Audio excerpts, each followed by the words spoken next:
4장은 처리 답변에 대해서 공부하도록 하겠습니다. 이렇게 순서는 이렇고요. 첫 번째, 정보 처리 이론에 대한 어떤 개괄, 정의에 대해서 배우고요. 두 번은 애키슨과 스프린의 다단계 모형에 대해서 알아보도록 하겠습니다. 세 번째는 정보 인출이 어떻게 되는지, 네 번째는 망각이란 무엇인지를 어떻게 설명하는지, 첫 번째는 중다기억 체계를, 첫 번째는 기억을 향상하는 방법에 대해서 알아보겠습니다. 자, 정보 처리 이론입니다. 정보 처리 이론은 인간의 지성, 그러니까 인지 과정을 컴퓨터로 비유해서 설명한 거예요. 다시요. 인간의 사고와 문제 해결 과정을 컴퓨터와 비유해서 설명합니다. 구체적으로는 이래요. 자, 인간, 컴퓨터 간에 유출한 거예요. 인간도 굉장히 복잡하잖아요. 그리고 컴퓨터도 굉장히 복잡하잖아요. 둘 다 복합적인 어떤 존재로 이해한 거예요.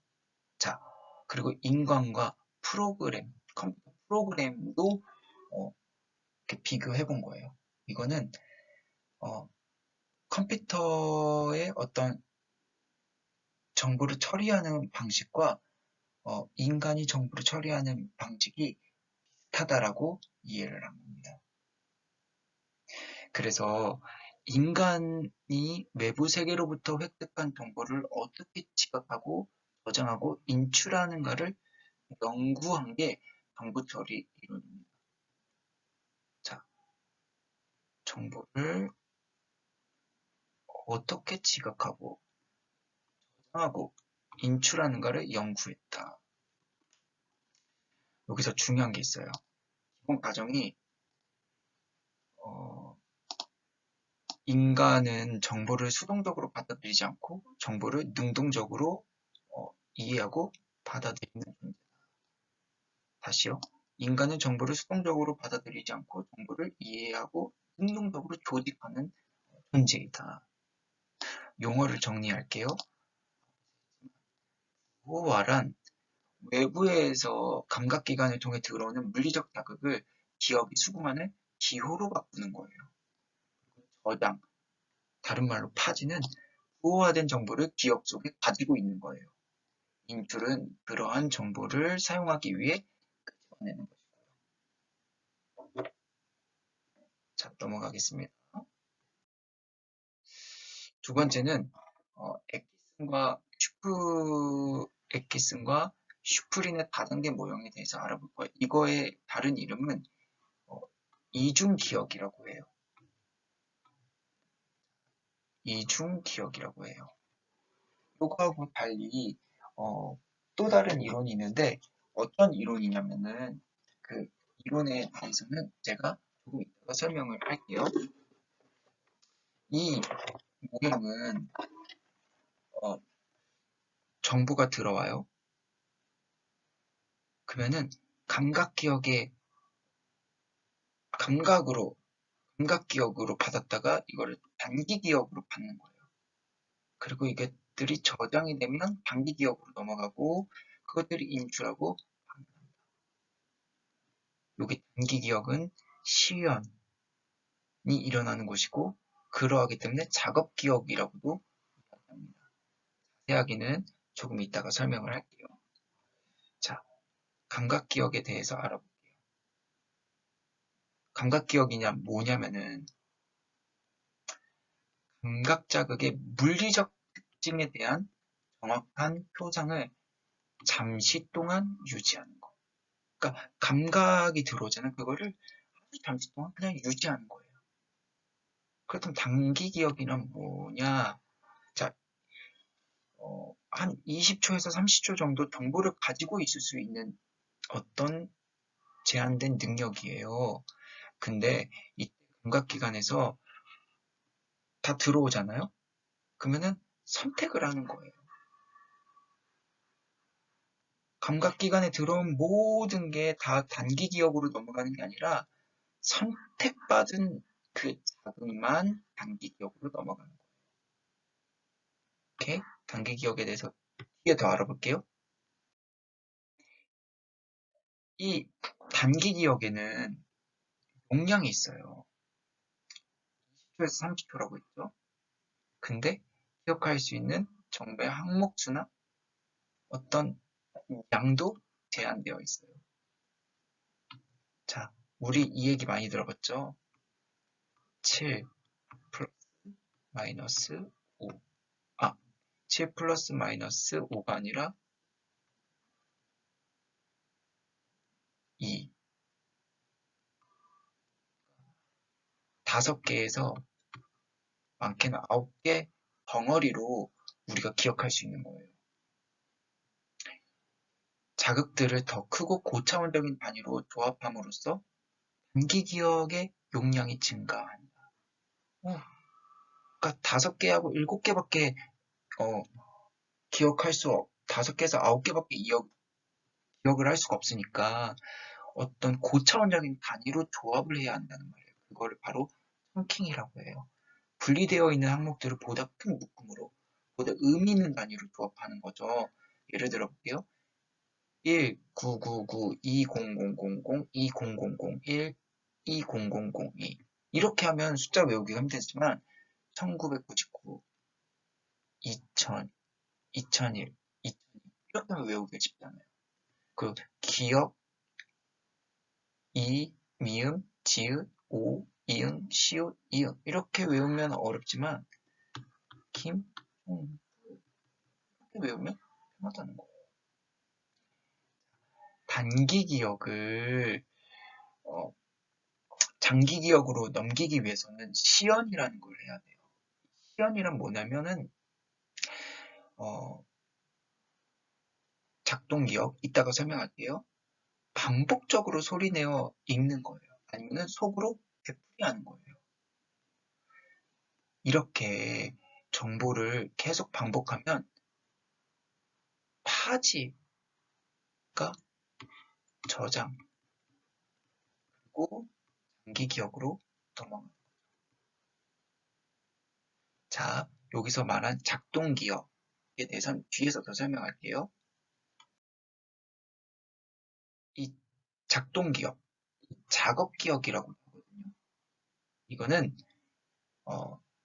단기 기억이 그냥 단순히 그냥 어떤 임시 저장고도 아니고 단순히 되뇌임, 실현을 하는 것이 아닌 주어진 정보를 처리하는 기능을 한다는, 그러니까 이거는 능동적인 부분이죠. 이 부분을 강조한 거예요. 아무거나 그냥 막 되뇌이고 그냥 단순히 저장하는 게 아니라 주어진 정보를 능동적으로 처리한다. 이거를 작업기억이라고 하는 거예요. 구성 요소는 세 가지가 있어요. 의문루프, 시공간 잡기장, 중앙집행기.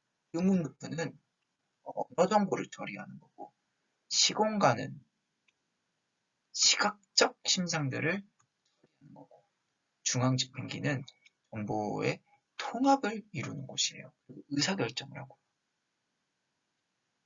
이렇게. 그렇다면 이제 아까 앞에 봐봐요. 감각이 있으면, 자극이 있으면 어디로 가요? 감각기억으로. 감각기억이 뭐로 넘어가요? 단기 기억이 넘어가면 어디로 가요? 저장. 하지. 어디로 가요? 바로 이 단기 기억은 무한한 정보를 영구적으로 저장할 수 있는 거죠. 장기 기억으로 정보를 전이하기 위해서는 시연하는 것, 시연, 반복하는 것이 좋고,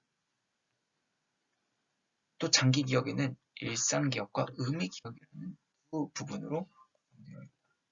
자,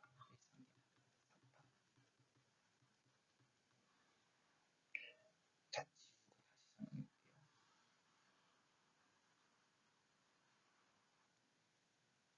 이 장기 기억은 무한한 정보를 영구적으로 저장하는 거예요. 영구적으로.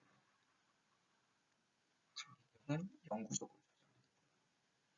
근데 이 장기 기억을 넘어가기 위해서는 뭘 해야 된다? 시연을 해야 된다. 그리고 장기 기억의 그 동면은 뭐가 있다? 일상 기억과 의미 기억이 있는데 일상 기억은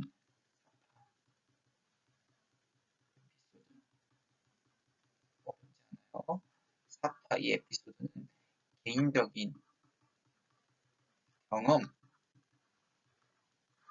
거고 의미 기억은 단순한 써놨네요. 개인 경험, 단순한 사실, 규칙 등을 얘기하는 거예요. 자, 마지막 계열의 위치 효과. 이 자유회상에는 무언가를 끄집어내서 회상하는 거는 회상 수준이 목록 단어의 처음과 끝에 제시된 단어에서 제일 높게 나요. 그러니까 쉬운 말로 하면 첫 부분과 끝 부분이 잘 기억이 나는 거예요.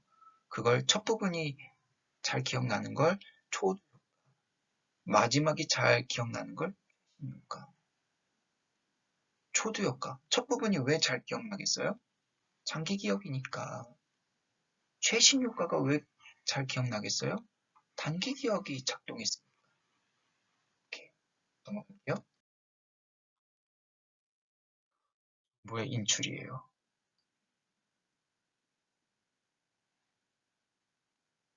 어떤 유용한 정보를 기억하더라도 필요할 때 꺼낼 수 있어야 되죠. 인출은 장기 기억에서 정보를 찾는 탐색 과정이며 부호화와 밀접하게 관련되어 있어요. 봐봐요. 필요할 때 꺼내는 게 인출이잖아요. 인출이 말 그대로 꺼내는 거잖아요. 꺼내. 근데 장기 기억에서 정보를 탐색하는 거예요. 근데 뭐하고 관련이 있대요? 부호화와 밀접하게 관련이 있대요. 그러니까 효과적으로 부호화되지 않았으면 인출되기가 어려운 거예요. 자, 용어 설명할게요. 인출 단어라는 건 뭐냐면 기억 속에 특정한 정보에 접근하는 것을 도와주는 자극이에요. 인출 실패 상태에 있는 기억은 인출 단서를 제시함으로 개선을 할 수 있어요. 단어를 F이라는 단어를 암기했는데 잘 기억이 안 나. 그러면은 A 이렇게 주는 거예요. 그러면은 뒤에 있는 게 자극받아서 잘 기억나겠죠. 설단 현상.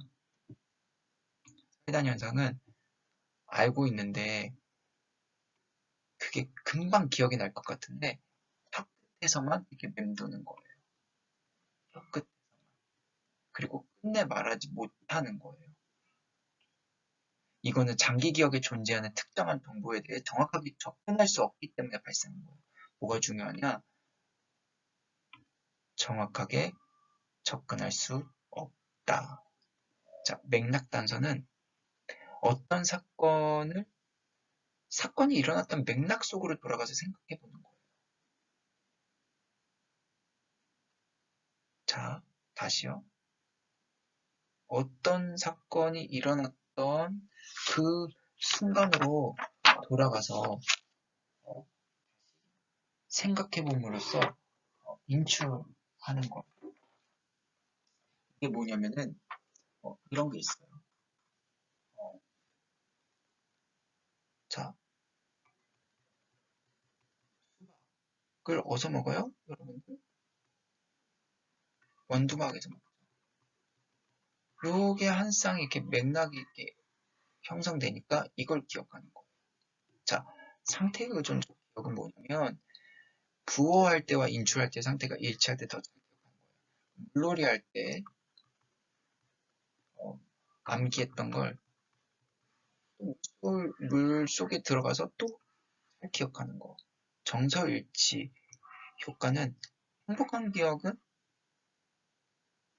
행복한 정서일 때 행복한 정보를, 불쾌할 땐 불쾌한 정보를 더 잘 기억하는 거예요. 너무 당연한 거죠. 넘어갈게요. 망각에 대해서 알아볼게요.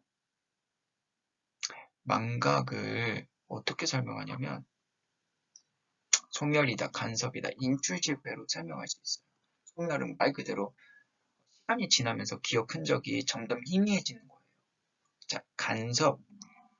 이거는 기억의 이전이나 이후의 정보에 의해서 기억 정보가 방해받기 때문에 망각이 일어난다라고 얘기하는 건데 두 가지가 있어요. 역행 간섭이 있고 선행 간섭이 있어요. 역행 간섭은 새로운 정보가 이전의 정보를 어, 저장하는 걸 방해하는 거예요. 자, 제가 어떤 단어를 외웠어요. 러브를 외웠더니 F를 기억이 안 나는 거예요. 자, 이렇게 순행이 된 거죠. 이게 바로 이게 앞에 거를 방해했죠. 이게 바로 이거.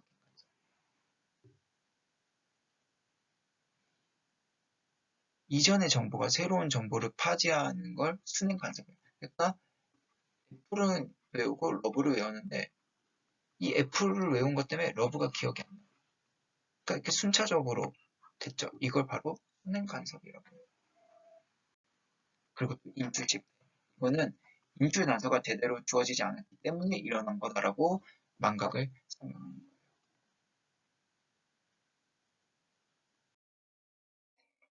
기억 체제에 대해서 설명할게요. 절차적 기억은 어떤 행위, 그러니까 자전거 타기, 신발끈 묶기 이런 거에 대한 기억이에요. 이건 언어화하기가 어렵죠. 반면 서술적 기억은 사실 정보에 대한 기억이에요. 뭐 공직, 선언문, 언어화하기 되게 편한 거. 이런 거는 서술적 기억이다. 아까 얘기했죠. 의미적 기억, 사적, 일상적, 일화적 기억. 의미적 기억은 어떤 단순한 지식, 일반적 지식이고 사파적 기억은 행위적 기억입니다. 안목 기억과 외형 기억도 있는데 안목 기억은 무의식적 접근.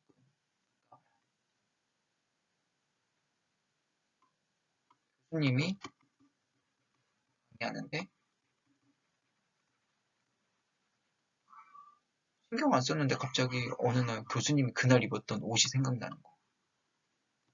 외현 기억은 의식적 접근. 내가 그걸 기억하고 있다라고 나 스스로가 의식할 수 있는 거. 기억을 잘 어떻게 항상 적절한 시간, 그러니까 방법과 처리를 해라. 이건 뭐냐면 자신의 생활이나 경험과 관련 지어보는 거예요. 그 공부를 할 때 그냥 흥분하자는 이야기가 아니라 어, 내 경험으로 해보는 거.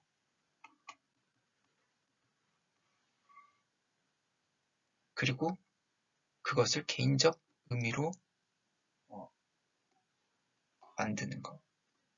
간섭을 최소화해야 돼요. 그러니까 비슷한 내용은 다른 날 학습하는 거.